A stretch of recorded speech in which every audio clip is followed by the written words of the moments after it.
Hello, I am Dusty Jewel, and I'm here with one of my favorite bands. Okay, it's Deadbeat Blackout from Olympia. I'm gonna let them introduce themselves one by one. I know their names already because they're my friends. They'll be yours soon too. Okay, so I'll let them introduce themselves. What's your name? Hi, I'm Chris. I play the bass. Mike, you're up, play guitar. I'm Akate Williams, I'm your vocalist. Rick Frederickson on drums. And I'm William. I don't know where that voice came from. They got a new group member. Wilson! Where is he? Thanks, you owe me a beer. He's invisible. Yeah, where's that cooler at?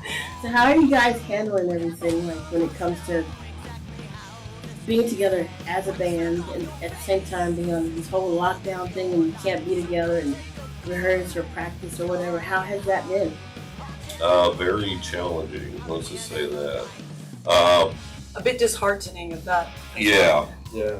it's unfortunate. Things get, frustrating because we can't get together, we can't play, we can't, do certain things. And, Show cancellations. Yeah. That's been the biggest hit for us, actually. I mean, we just finished up our full-length album, Void of Silence. Check that shit out.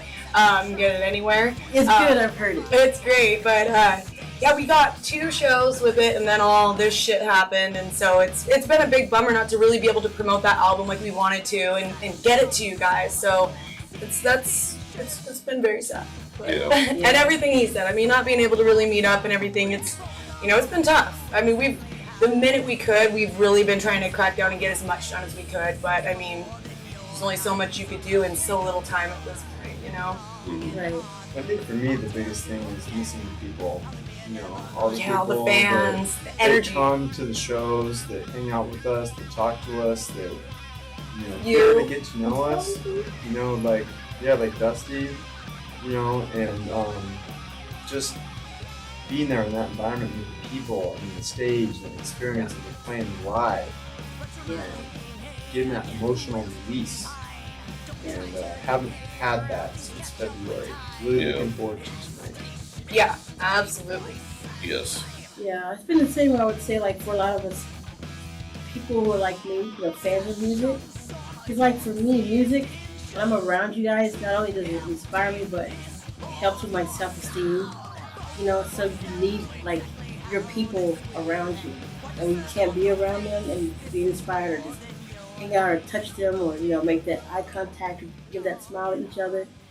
It brings you down. For sure. Yeah, I hear Yeah. that.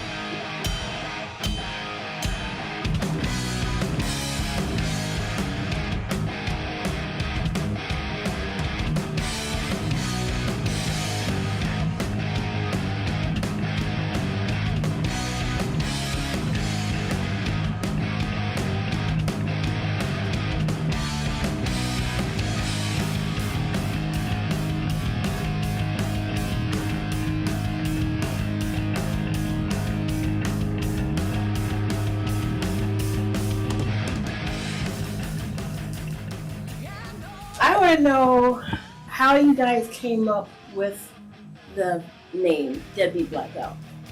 So we'll give this one to Craig. He's kind of the father of that name. Well, the names were kind of voted upon by the members of the band at the time. Which was only 2. Mike and I. More than 3 years ago, actually. Yeah. And we had a list, I don't know, about 10 names up on the board. And, I didn't know how far this band was going to go, what direction it was going to take. And, I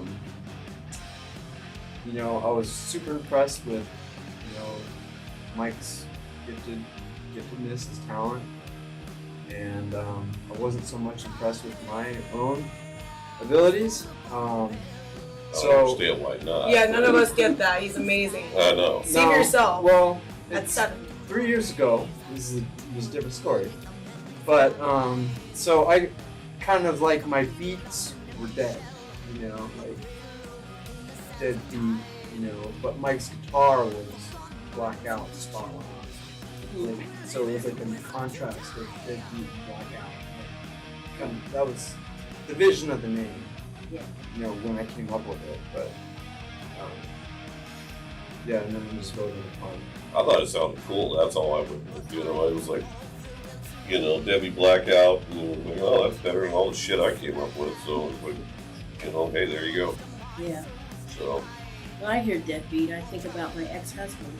We're not talking about him right now. No. That's, yeah, well, there you go. Debbie Blackout. There it is. You know, hey, that's fine. Related to however you want it. Well, everybody's got deadbeats in their lives. Yeah. Yeah, that's true. And we all have to deal with them. We have one right here. I put the blackout in this fucking band. Cheers.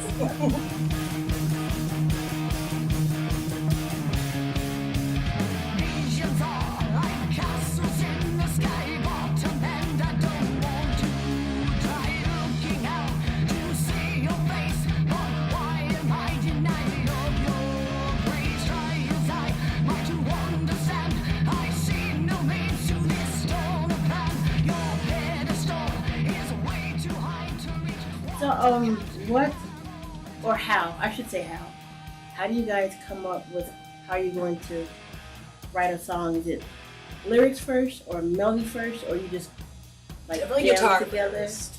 Guitar first? Yeah, this guy. It's just when inspiration strikes. I mean, sometimes I'll just be playing and a riff comes out, or, a chord progression, or, oh no, this melody comes in my head, or something like that, or whatever. And so I'll kind of work it around, and then, kind of put it on tape, send it up to everybody, and just let everybody chew on it and see what they think. And then we just kind of come together as a band and just kind of polish it up, finish it up. Kate does most of the lyrics. At the end, very last. But Craig and Chris here, come in and they put their own stamp on it, make their suggestions, what should we do here? Hey, we should try maybe do this a little differently, and so on and so forth and stuff. The nice thing about this band is that when we do come up with music, is that nobody really has to be directed. Everybody kind of brings their own thing into it and makes it their own. And that's what I think why the songs are a little bit more special. There's not one of us saying, oh, play the bass this way, or play the guitar this way, or do your drums this way, or whatever. Everybody kind of does their thing, and it just sounds right. Yeah. Go ahead. I was just gonna say, yeah. I mean, it's just like it's a natural fit, when you come together and make a new song. What Chris brings, what I bring, what Mike brings, what Kate brings, it just all seems to just mesh together real well. For sure. And it really does. Yeah, it takes a couple weeks to polish a song, but we definitely enjoy doing it and working on it together. So who puts like the final stamp on it? Okay, this is what it's gonna be like. If you come up with like I don't know, a good melody, somebody else might not agree with that melody. How do you decide? Okay, that's what we're gonna do. That's a good question. So, I mean, we're all very open with each other, especially about constructive criticism and things like that. Usually, honestly, I may be surprising, but at least this far in the journey, we haven't really had too many conflicting ideas, really at all. Like he was saying, he'll come up with like a great riff, he'll like record it, send it out to us. These guys will come, throw their bits on there, and then I always wait for lyrics in case things change, because I don't want to get stuck on something, oh, I love this part, and then it's like, we don't really need that part anymore, it's too long or whatever. So then these guys basically will get all the music squared away. They'll get the arrangement sorted. Yeah, get all the arrangements solid, and then I'll come in and finish the vocals up. And then as long as they, like the vocals and, don't want me to add this here, take that out there, or whatever, then we're pretty much solid on it, and then it's just repetition. Yeah. Get it I would going. say, just to kind of add to that, one rule that we have in the band too is that if you don't like something, that's fine, but come up with something that you do like to, just don't leave it as like, oh, that sucks, and walk away. What would make this better? And that's one rule that we have as far as with the music and stuff. So if there's something that's like, Chris may come and say, hey, Mike, I got an idea, or something like that, why don't we try this instead of doing this, then it keeps people, you know, more of a positive train of mind, train of thought when you're actually trying to write, you know, versus, oh no, that just sounds like shit, forget it, you know, or something like that, you know. So. Well, and it keeps it fun and laid back instead of so businessy, you know, because there's enough of that going on, you know, with shows and, you know, getting albums, studio time, you know, et cetera, merch. I mean, there's a million things and that are more business driven. So it's like when it comes time to the music, it should always be creative and like, you know, you step on people's toes or what they've created, you know, it takes a little bit of that away. So yeah, we try to keep it always fun. You know?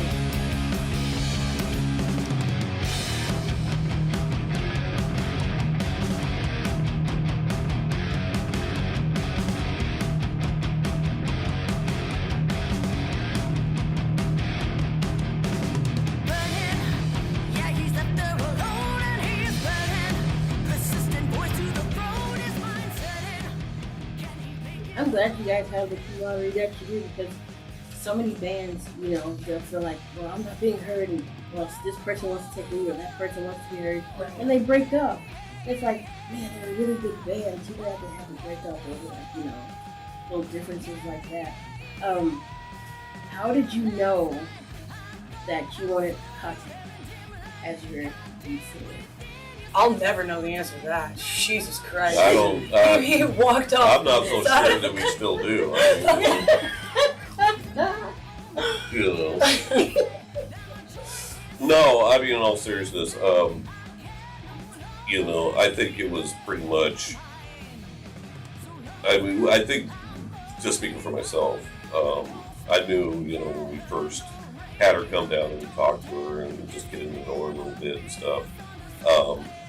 It was like, oh yeah, no, she digs the music, she's in it, she wants to be here, this is, you know, she wants to be a part of what's going on, she's excited about it, and then of course when we heard her sing, it was like, that was it, you know, and, you know, that's basically what sold me, you know. I mean, you get so many people that, oh, this will be fine for now until I find something better, or, you know, it just gets to be, we've kind of crossed that a few times. Yeah. And, you know, unfortunately, we crossed with the bass player before Chris came into the band.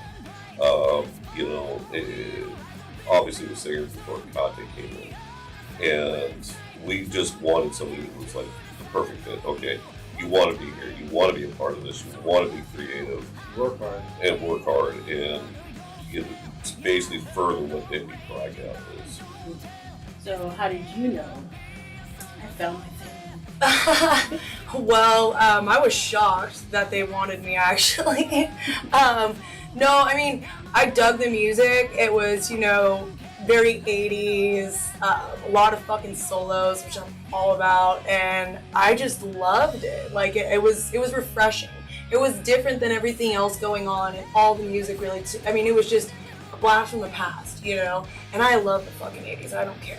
And so immediately it was just like, oh my God, I dig this. Like, I'm very interested in this. So, got a hold of him, was like, yeah, you know, let's meet up, whatever. And then we had, like 2 rehearsals, and then they were like, yeah, we want you in the band if you want to be in the band. It's just like, God, yes, absolutely. But I was, you know, I was a little intimidated. I mean, being a female, for one, you know, and it's very old school heavy metal. I think of, you know, Bruce Dickinson and shit, you know, when I think of metal, and it's like, obviously I'll never deliver like that, being a female, you know, at least my voice, you know, so I was a little scared, but when they said they liked it and wanted me, it was like, other than my son being born, probably one of the best days of my life. It was like something I've wanted for so long, so it was great to just kind of close that coffin, you know, and I'm not going anywhere unless it's in a coffin.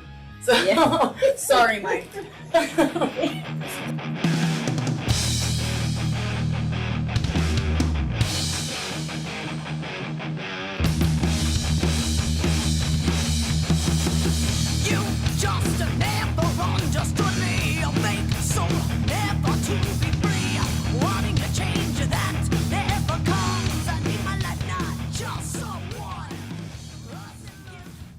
Have one favorite song, because they're all my favorite. But the one when I first heard your album, it was Nemesis. I love that song. Oh. And then there's one too that caught my attention because I love different languages. So when I saw, like, when you say it right, Folia Du? Yeah, Fully Ado. Yeah, that one. You don't hear too many songs in like the titles in a different language. So I had to Google it. You know, I'm like, I know that's French, but I don't know what it means. When I Googled it, it means like shared psychosis. Absolutely, shared psychosis. Yeah. Madness between two. Yeah. Or Folie à Trois if you want to add a third. Yeah, etc., etc. See? Getting your Did lessons, you know kids. that? I didn't know that. I knew that. That was actually an old project I was working on with a friend before I linked up with these guys. That didn't really work out. We've been best friends forever. Shout out, Rose Sky, love you. And Folie à Deux was kind of what we went with because it was like, you know, madness between two. And I loved that phrase. I thought it was awesome. And then when I got the music for Folie à Deux, they already had that song, I think, pretty much all squared away by the time I joined the band. Yeah. And there wasn't lyrics for it yet. And I was just, you know, in a funky mood writing it and felt very lyrically wise, like almost like two people, two sides, you know? And I was just like, oh my God, Folie à Deux, perfect. Because I've always wanted to use that, you know, we never really got to use it. And I love that phrase and it's so interesting, you know? So I'm glad you looked that up. That's cool. You're spot on that. Where are all you guys from? Are you all originally from Washington? Yeah. More or less. I mean, I was an Army brat. I mean, so I moved around a lot when I was a kid, between Germany and the U.S. and stuff. But for the most part, I'm pretty much native. Okay. Yeah, that's one thing about being here. My family, they always want me to move back to Kentucky. And I'm like, I can't. The music scene here is so incredible. Yeah. Like, I mean, Seattle, this whole area is always just, and there's been such amazing talent that has come out of here. It's great to be in this scene, absolutely. Yeah. So what do you think is like holding the music back today? Because like I would hear Corona, like COVID-19, Corona, the Rona, that's what's holding it up. Damn it. Miss Corona. Well, if you want to ask me about it, I think, you know, the limitations are your own. Mm-hmm. Okay, and I think one thing about with our band is that if we did this for commercial success, we don't want that. It has nothing to do with it. This band was built on, hey, look, we do what we do, and if people like it, great. If people don't, that's fine too. But we're going to do our own thing. We're not going to basically sell out or follow a path that will guarantee or at least give us a better chance at success because, you know, to me, that, you know, since I feel that's selling out. You know, it's not being true to what you want to do. I mean, you know, there's a lot of bands out there, you know, obviously put your things at and say, okay, it's for the money. That's not what we're about.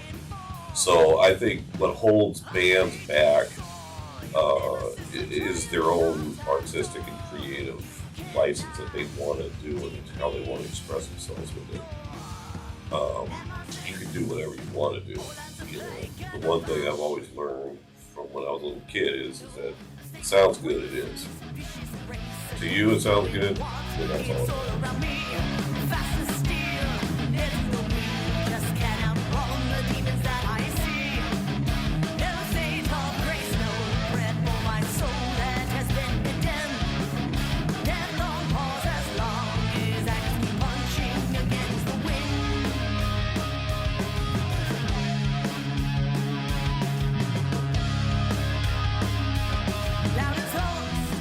What do you guys have in store? You know, getting back on the road, any shows, any tours, any...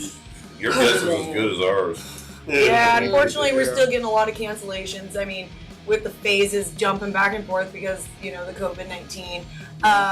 But this is going to be our first live stream tonight at 7. Our link will be on our Facebook, so check it out. And probably a lot more of this. Maybe a few music videos. We've got one that's kind of a little bit in the works. And then hopefully there are a few shows towards the end of the summer that might pull through. Yes. But we get something going. Yeah, I mean, we're just going to keep plugging away. And I mean, if it doesn't, worst case, everything gets canceled for the end of the year, I will probably get back to the drawing board and start working on some more music and videos, because we can always, do that. Mhm. Yeah, I mean it's unfortunate, but like every other band in the scene right now, every other video in the scene, and promoter and so on and so forth, you really can't plan anything right now. It's not in your your hands, your power. You just can't do anything. It's almost like play it by ear, and as soon as they give us a green light, let's go for it. Yeah. So just get yourself ready for when the floodgates open. Right. Yeah, that's what I've told a few people. They would post on social media that they're all depressed and they can't be with each other. And I was just like, keep writing, because we're eventually gonna get back together, and it's gonna be like more bonding because we haven't seen each other in so long. And I think it makes us appreciate each other even. Oh yeah, more. definitely. I mean, we were so excited to see you today. Yeah, Oh, God, I haven't sure. seen you See forever. Aaron, and everybody. and see our friend Kara, Michelle, and I mean, we haven't seen these people in so long, and I mean, they're part of our family. This is all. And all you other fans out there too. We haven't forgot about all you guys. There's so many to list, but we miss That's all why of we're your playing faces, tonight. man. Yeah, this is all for you guys. This live stream, so I know it's not the same, but looks like it's the way of the future for a little bit. So I hope you enjoy it all the same, and we love all you guys, and we wish you could be here with us to enjoy the energy in the moment. But for now, we can do the best that we can, and live stream. Hopefully, we have a lot more live streams coming up. And live shows. Just to kind of put into perspective of that, if this is the best, hey, look, let's just take it and let's just do what we can, make it the best. Absolutely. So, Absolutely. Right. That's why we're here at Decade Sound Studios, because this quality is the fucking best. I'd like to thank Shad and Michelle for having us here. And then, of course, I'd like to thank Aaron Torres and TWTYE, the local spot. Yep. Hell yeah. Yes. Been big supporters of us since the beginning. Absolutely. And I don't, honestly, the very few promoters I know in this area that works as hard as Aaron Torres. For sure. Yeah, hands down. At least that we've come into contact with, dude, he hands down. I mean, this guy busts his ass for bands. It's amazing. The promotion is like on point. The venues are top notch. It's been a blast working with him. Yeah. And hopefully this all blows over so we can work with him more. Yes. And just add also to on the Decade Sound Studios, if bands, if you need a place to come and record, this place will blow your mind. Yeah, you'll see it tonight. You'll see the studio, and it'll be like, oh yeah, I gotta have some of that shit. Absolutely. And stuff. This place is just incredible. I think we were all blown away when we first came in here. Oh yeah, absolutely. We're just fortunate to be in this really nice studio to be able to do this. Yeah. And especially with the video capabilities and everything else that they have tonight. All the work they put in just for this live stream. Yeah. We're the guinea pigs, so definitely tune in. So if everything falls apart, it's their fault. Yeah. And No pressure. I'm just saying, we're the talent, okay? You're the talent, this guy. No. We're just here. But in all seriousness, no, I think it's going to be great. I think, everything is going to work out great tonight, Absolutely. And we're just going to have a lot of fun. That's cool. Yeah, I'm ready. I'm Let's ready do to it. play. Can we go right now? No.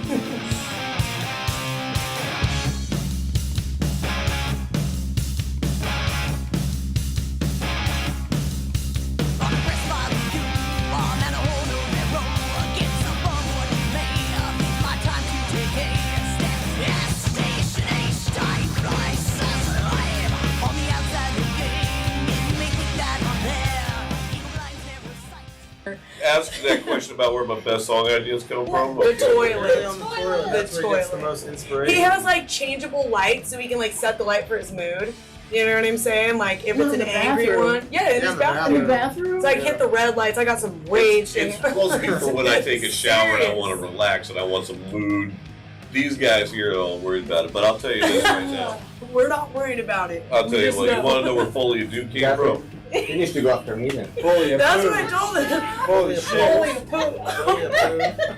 full of poop. Full of poop. Fully a dude, doesn't it sound like something? Oh, see, this is another idea you probably got on the John. Thanks. Blown away.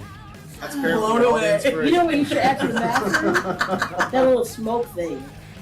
So when you're in the bathroom, don't that give him smoke ideas. comes from under the door. What are you talking about? It does already. Oh my god, the paint. You should also put his We gotta call the plumber this weekend. You should also put your guitar and your amps in there so like get inspiration while you're taking a dump. You just like Oh my god. Rip for example. there you go. That's great. That's actually the best idea I've heard all day. Thank you for that. Thanks, man. I'm inspired now to work on my Well, bathroom. I'll tell you what, the next Dark Side of the Moon is coming out of us right now. Okay, so I wanted to Oh my god. ask you guys some questions I think other people would want to know. What's that? All right. Favorite colors? Black, obviously. Black. I'm Alright. actually kind of partial to blue myself. Okay. Yeah. Red, green, black. Okay. What bands or band would you like to open up for one day? Iron Maiden! Will you see this? Bring us! I'll carry all of your gear by myself, I swear to God. But I'm serious, Iron Maiden. Hands down. So we know it's Iron Maiden for a cocktail. Yeah, it's honestly, geez. Most of the bands I was digging were from, back in the day are all either broken up or retired, so, I mean, I'll go with Maiden. You just got So is that points. everybody? Iron Maiden? I'm happy for everybody. What about you there? Sure. Me? I win! Yes! What about Mastodon? Yeah, they like Mastodon. Oh damn! I also like Queensryche. I wouldn't mind opening up for that too. How about Metal Church? Yeah, Hell yeah, we he's on my definitely bass. fucking open up for you I got my guys. bass signed.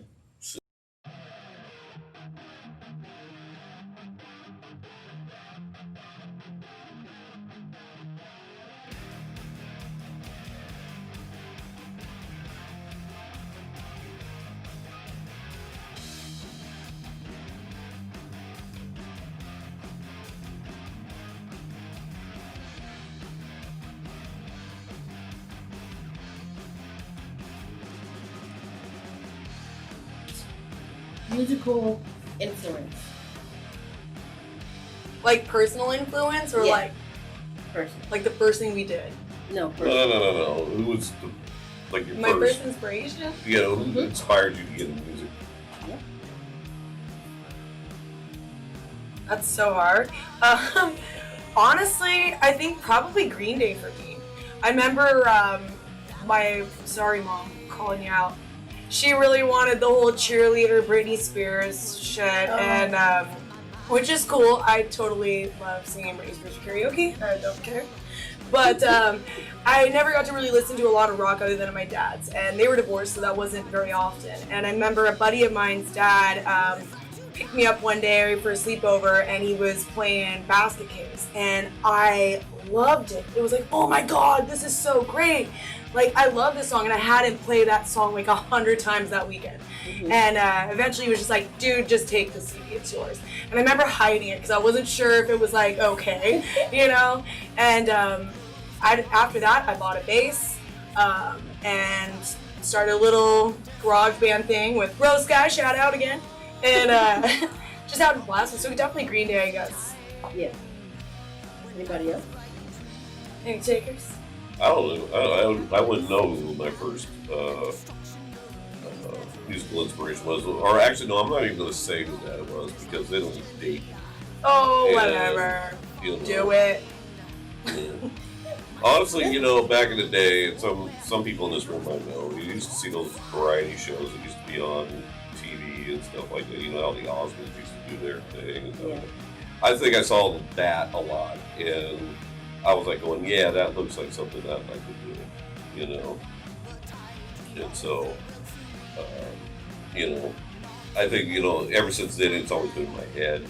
So, I think if anybody was like the first musical inspiration, I couldn't narrow it, but it would be back to those days of those variety shows and having different acts doing their thing on. Folks, She didn't want to have me to me. Didn't you? I'm not paying you.